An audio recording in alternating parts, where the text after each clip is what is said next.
So Ishowspeed is set to be in Kenya soon. I don't know what day exactly, but he's done South Africa, he's done Zimbabwe, Botswana, Zambia, I believe. I've checked on his IRL stream. They have an upcoming live stream that's gonna be on in the next 4 hours. But right here in our country, it's chaos.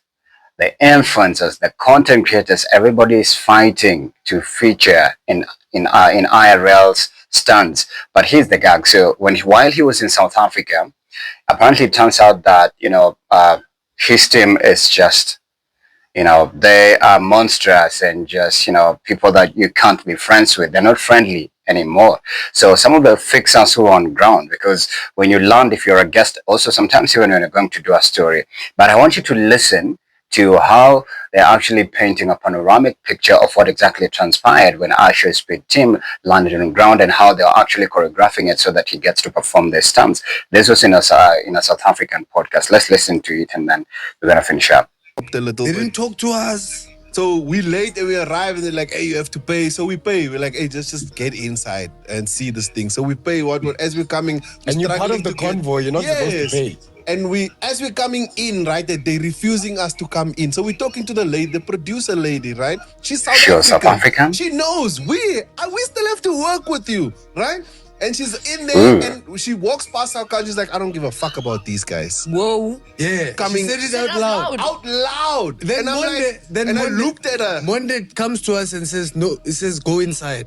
Then we're like, where should we park? It's like, wherever you want to park. Uncle Monday. Yeah, Uncle Monday. And because they chased us out the game. Then Uncle Monday was like, hey, bring them back in. What are you guys doing? Hectic. So we came back in again. And that's when she said what she said.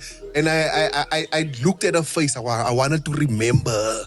She tried to other you guys. I'm sorry. Yes. Pops describes the logistical difficulties, citing how hard it was to communicate with Speed and his team and to get them to follow the tour plan that had been set up for them. And there was kind of a few issues here and there.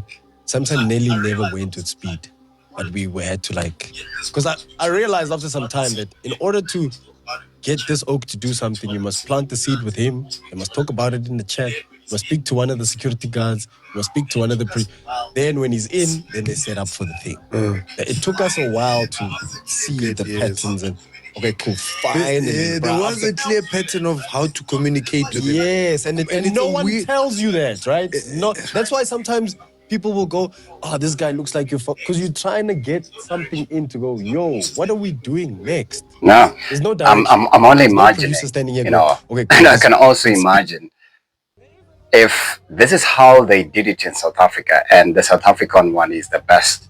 What about for Kenya? Are you guys ready for this kind of chaos? Because is it Mpho is saying there was no, let's say, line of command of communication, or there was no relationship actually between the team on ground, the South African team on ground, and Ishowspeed team. So they'll be like, who is that? Why? Is it mine? No. What are you saying? Drive, shut up.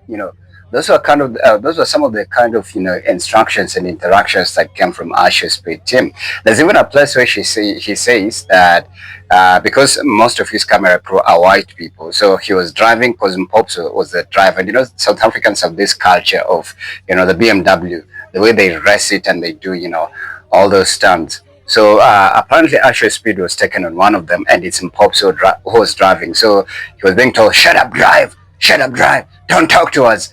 Eyes on the wheel." If you watch that video, actually I watched the whole episode, you'd see the security guard, threatening and intimidating him until at some point, Pops is saying if it wouldn't have been for Ishowspeed, he would have had a fist fight with the security guard, who apparently I hear he's Nigerian, of Nigerian descent. He's American Nigerian, but allegedly South Africans don't like Nigerians, or Nigerians don't like, and vice versa, So wow, this was crazy. But you need to understand, even when you're doing a feature story, for example, you want to do a story about Dada, or even in Bungoma, in those in the interior villages, you always have a fixer on ground. And so what usually happens is your team communicates to somebody on ground, and when you land on ground, now they help you, they take you around. So that's what literally is happening with Ishowspeed team. But 1,000% his team, I'm sure it has paid for some of those things, because they're not gonna do it for free. And if this is what's going down in some of these other countries, what about Kenya? Because was it yesterday I spoke to Ishowspeed Kenyan lookalike, and I was actually telling him to perform more stunts and be more aggressive so that he gets the recognition he deserves. Is he really gonna get a chance? Like, I've seen people like Vindi, even Terence Creative, Trevor. Who else? They're saying, oh, he should meet content creators. If this is how they spoke to South Africans, do you think they'll speak to you nicely? But also you need to understand, Ishowspeed is a machine. He's not a human being. He's actually placed there by the controllers of YouTube and Twitch. So all that energy that this guy has harvested and from these different stunts, he literally has no time to hear you out. And especially even with the security, they're extremely resentful to instructions. All they want is this: oh no, say hi, goodbye, don't say anything. And I can only imagine sometimes this even happens to journalists as well. When you get off the air, somebody's telling you, oh, mom is sick, oh, this and that, only but you 10K, you'll just, see people walk away or dismiss you and do all of that, because this person has harvested a lot of energies. They've had so many things on their mind, so many interactions, performed so many stunts to a point they're not human anymore.